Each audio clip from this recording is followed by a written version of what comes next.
Greetings, everyone. This is Rock and Roll Spot coming at you with weekly comic book round. We've got a decently sized haul this week, so let's get started. Kicking things off, we've got Avengers XMen Eternals Judgment Day #2. Where we left off in the overall story, Uranos the Undying all but wiped out all Rocco within the span of an hour. The survivors were regrouping.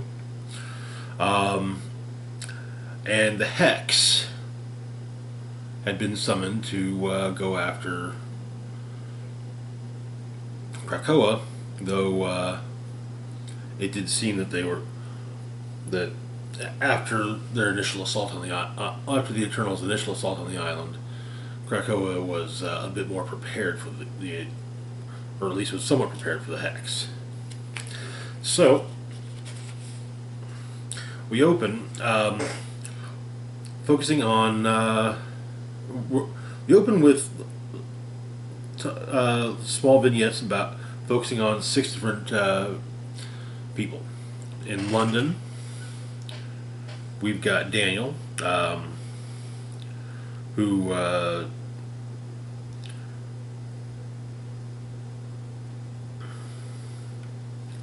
seems to agree with the Eternals, who seems to think that what the Eternals are doing is a good thing. In Vancouver, we've got Katrina, who tweets out a "I stand with Krakoa" type of tweet.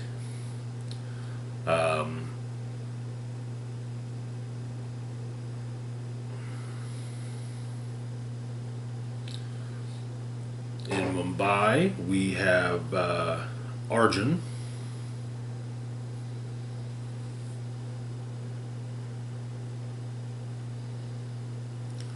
who hears about the Hex and kind of just shrugs and the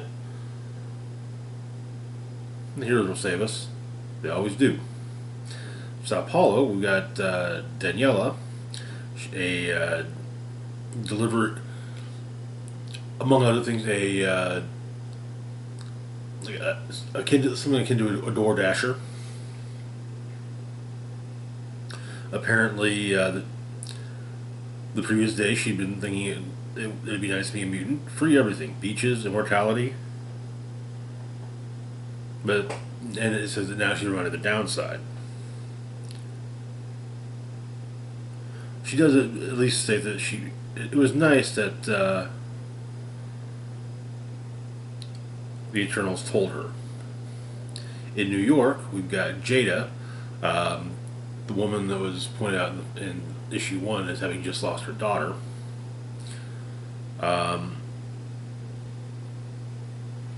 Apparently she'd raised her daughter to, respect mutants, they're all on the same side. But,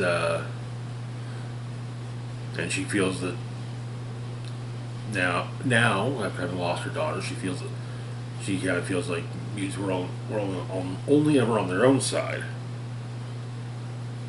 But she thinks that what the Eternals are planning to do,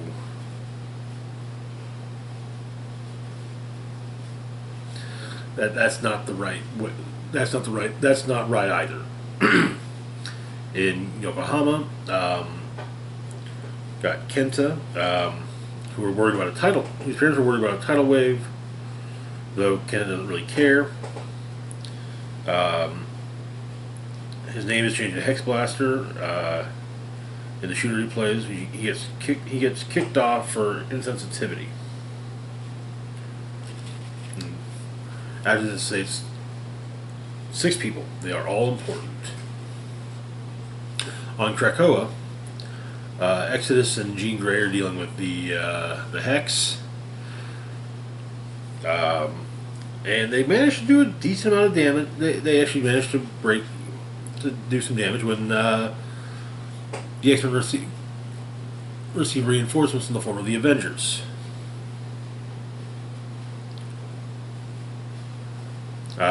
Their assistance is welcomed, with Scott with Cyclops and Cap doing what they can to evacuate non-combatants. At Avengers Mountain, Iron Man, Ajax, um, Makari, and Mr. Sinister are working on making a space god. Sinister is his usual, well, self. Um,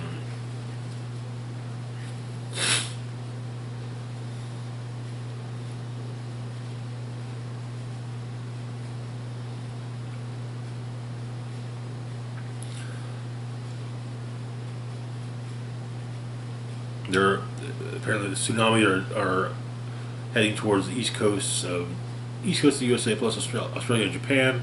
So Cyclops suggests to Cap that the Avengers deal with that, which makes one less problem for the X-Men to worry about.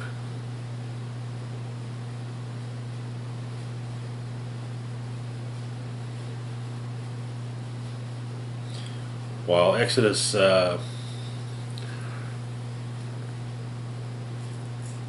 accuses the Avengers of abandoning the X-Men, Nightcrawler says that's an unfair way of painting things, though Destiny states it is accurate.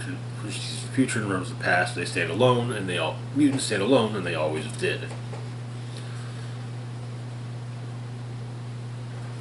Um, Due to Tony Stark's recent experience piloting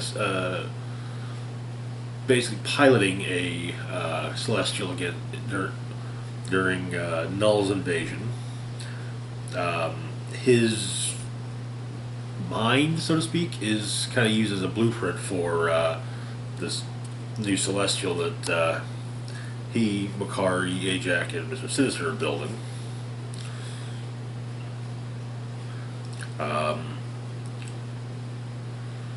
Exodus sacrifices himself to destroy a member of the Hex, and is promptly resurrected.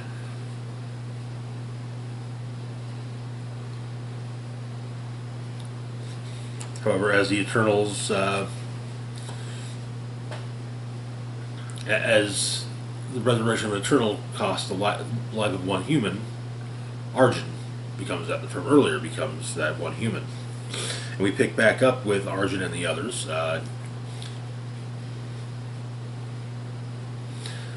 Daniel is cheering on the Hex. Katrina is still tweeting. Arjun, as mentioned, has died. Danielle is reassuring customers at her waitressing job. Jada sees people on the subway with newly painted signs heading to the protest. And she thinks that while mutants may have escaped death, but the fact that people are seeing the fact and then calling for more.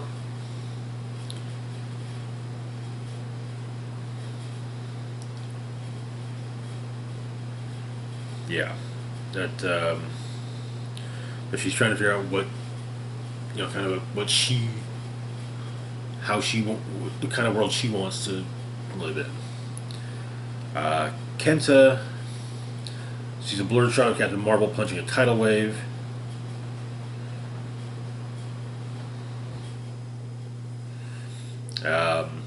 Decides it's a good day.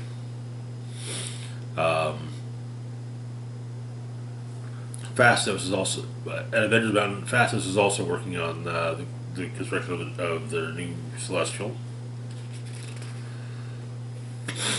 and the Hex are once again. The Hex that was destroyed is back in the fight, but apparently now it seems that the Hex is trying to just bring the island down as a whole.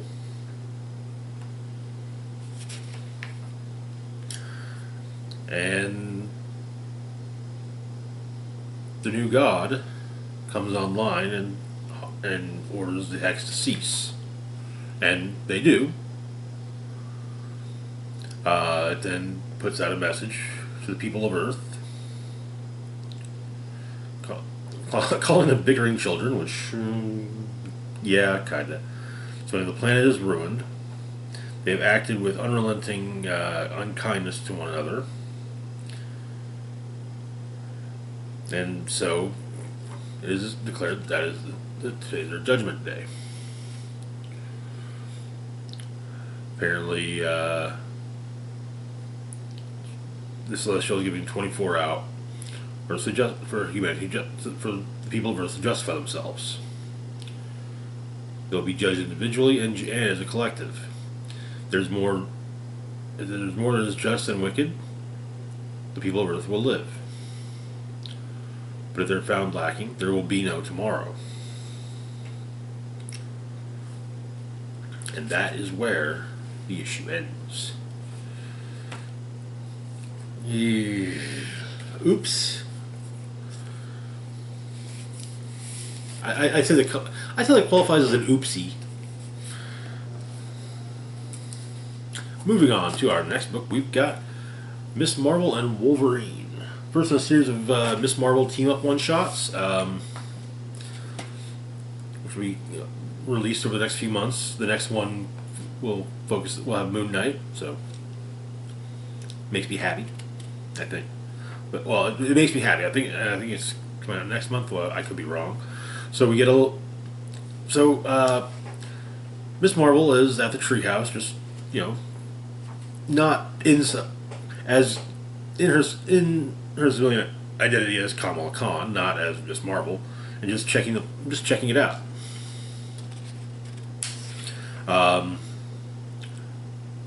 She sees Wolverine, who catches her scent, looks over to her, she waves, but something catches her eye flying by her, and a bug slams into the tree, so she tries to pull the bug out, but Rogue and Jean see her, and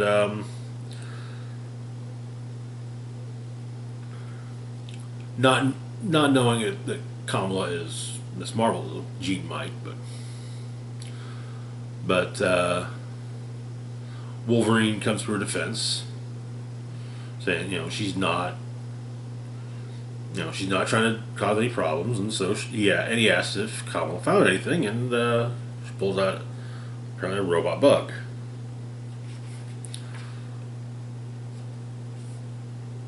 It embeds itself into Wolverine, and he pops out with one of his claws. Jean catches it with telekinesis, and Rogue punches it. But there are more. So Kamala suits up. Her and the X-Men deal with the bugs. Cyclops joins in, and the X-Men, the team itself, are called to Krakoa. Well, Logan's not on the team, so he didn't go with them. And so they deal with the second wave when Storm arrives and also helps out. M and Armor also show up from Krakoa, though the second wave of bugs have learned. But Kamala has a plan. She says it's a really bad plan, and Wolverine's definitely going to hate it. The plan is for Armor to shield everyone but Wolverine and Storm. Wolverine basically draws the bugs to himself, and then Storm hits him with a lightning bolt. Seems to do the trick.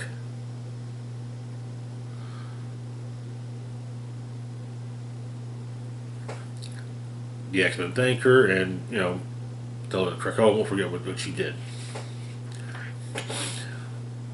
And Wolverine says, yeah, it was a bad plan. but it worked. So he tells her good job, and next time she gets to be the bait.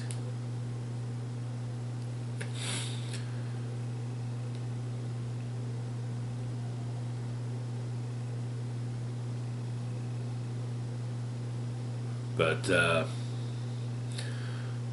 some of the surviving bugs return to where they came from, and apparently they got more samples than whoever their controller is requested. That is where the issue ends. Fun little one shot. I mentions the fact that the first actual superhero team up Kamala ever had was with Wolverine, and also the fact that during her time with the Champions, she worked alongside the temporarily displaced Cyclops, and he still remembers all of the he remembers all those adventures. It's one of those weird things about time travel. Anyway, moving on to our next book, we've got XMen Legends, #1. Restarting the XMen Legends series. It really looks like they're going with the same. It's going to be the same basic concept. 1 and 2 issue arcs that that take place at various points in X-Men history. Now, a difference from so far with this new volume of it and the first run is that a lot of the stories from the first run of X-Men Legends brought back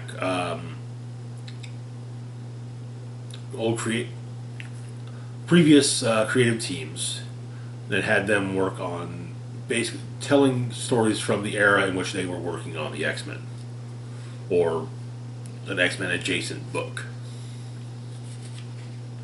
So we begin during the events of or between the events of Incredible Hulk number 181, the first appearance of Wolverine, and Giant Size X-Men #1. Wolverine continues to fight with the Hulk. His reinforcements arrive, however, and Department H tries to take the Hulk into custody, but he escapes because Hulk's the strongest one there is. The director of Department H is not happy with the fact that Logan didn't bring in the Hulk, but he's got some other posthumans for him to go after. And this time he won't be working alone. He'll be working with someone by the name of Jack of Diamonds.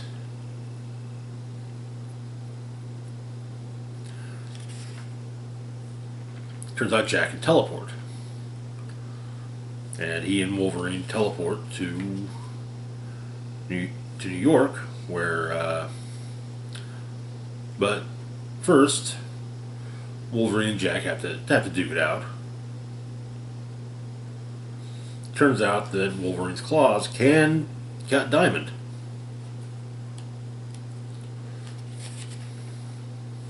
But in his diamond form, he doesn't really have any organs. But they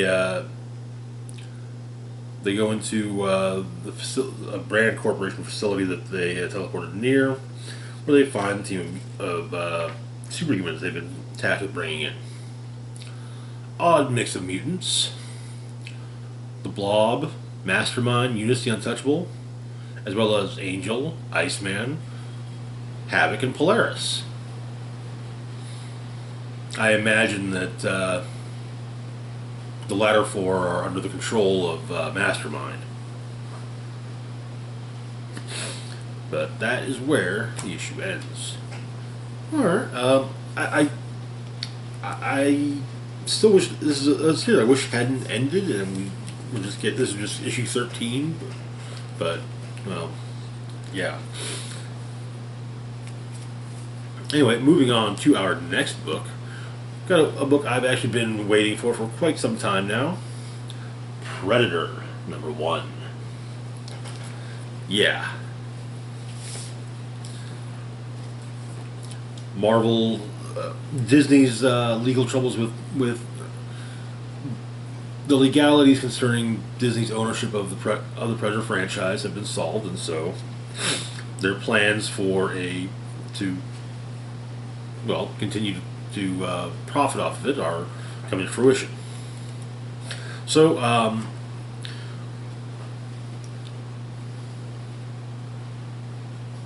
for the year 2055, we see what appears to be two Yautja duking it out.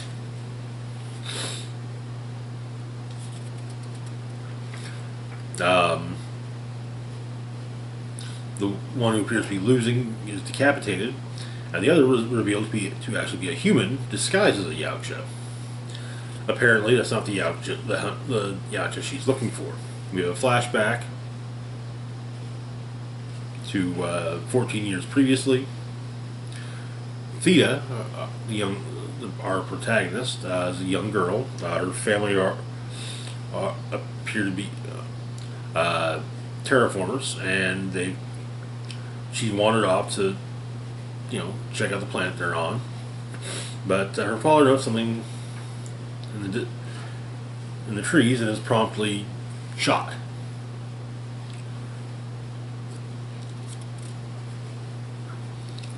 In 2055, Theta raids the Yautja's ship, grabs a few things, and then sets the ship to self-destruct. She also tries to help to make allies of the natives of the planet, but yeah, they're not having it because since she's dressed like a predator. So in the past, Vita and her mom run back to the ship, which was sent by Astar Industries, and the rest of the crew is promptly taken out by the predator.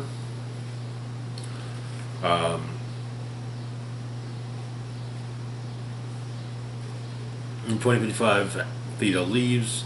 We learn a bit about what all she took, namely one of the big things being a computer core. She's also figured out how to turn off their search beacon so that they can't be. The feature she discovered the hard way. We get a bunch of hunting routes. Back in the flashback to Thea's past, her mother is killed by the hunter.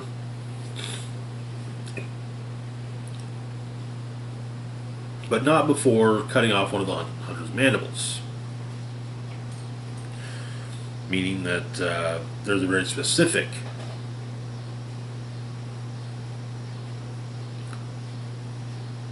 Theta cut off the mandible,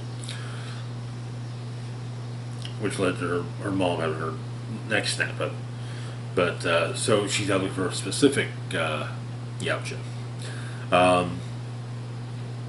In 2055, turns out her ship is in dire need of repairs, and one of the systems that's in need of repair craps out, and so they have to get to a base to repair it. But because of the state of things, they can't safely land, and so the ship kind of sort of crashes. And that is where the issue ends. Interesting kickoff. We'll have to see how it plays out. I do have to wonder if the intention is for Marvel's Predator and Alien titles to be running in the same continuity, but I guess we'll find out. And moving on to our last one for the moment, we've got Dark Crisis: World Without a Justice League, Green Lantern. So this focuses focuses on an alternate Earth where it seems the only heroes were the Green Lanterns, much as how it seems that the Worlds Without a Superman book seemed to deal with a world where the only hero was Superman. But John Stewart was a Green Lantern, and then he became the Guardian eventually, and he's no longer a superhero, and he's living with his mom and his sister. Right now, he's working on building a fence for his mom's garden, keep the rabbits out. But his sister suddenly starts glowing green and passes along a message from the Green Lantern Corps. But it's explained that apparently years ago John's sister died, and John was able to bring her back at the age she was when she died by basically reforming the central power battery in the form of his sister. But John puts on his ring and heads out into space to deal with the threat. And the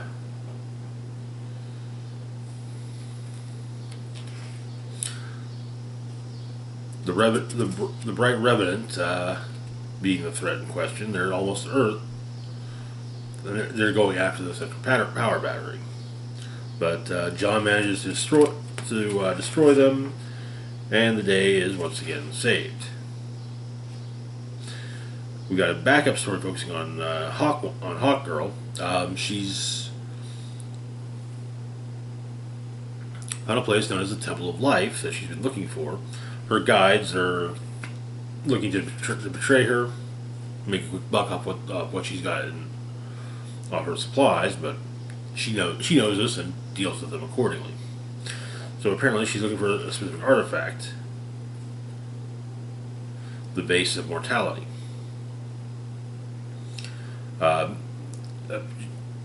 Hawkgirl feels like with her lives and her past lives, her destiny, she's not living for anything. She's just kind of learning how to die.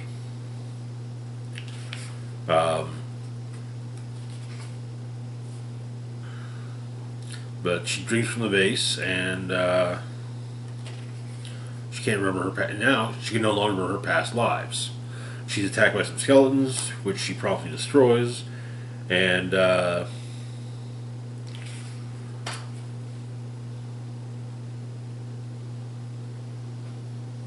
as she leaves, victorious, Pariah laughs. That is where the issue ends.